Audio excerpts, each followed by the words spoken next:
شروع اللہ کا نام لے کر جو بڑا مہربان نہایت رحم والا ہے۔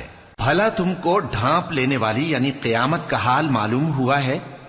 اس روز بہت سے چہرے یعنی لوگ ذلیل ہوں گے، سخت محنت کرنے والے تھکے ماندے دہکتی آگ میں داخل ہوں گے۔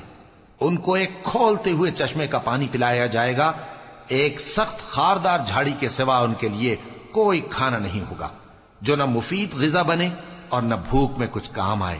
بہت سے چہرے یعنی لوگ اس روز شادماں بھی ہوں گے، اپنی محنت کے بدلے پر خوش۔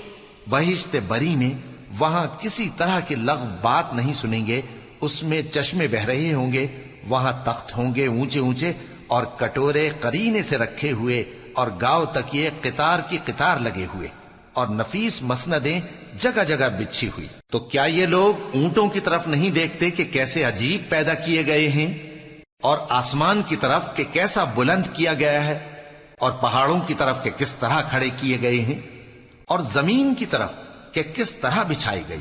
پس اے نبی صلی اللہ علیہ وآلہ وسلم، تم تو نصیحت کرتے رہو کہ تم نصیحت کرنے والے ہی ہو، تم ان پر داروغہ نہیں ہو۔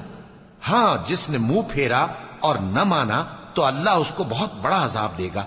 بے شک ان کو ہمارے ہی پاس لوٹ کر آنا ہے، پھر ہمارے ہی ذمے ان سے حساب لینا ہے۔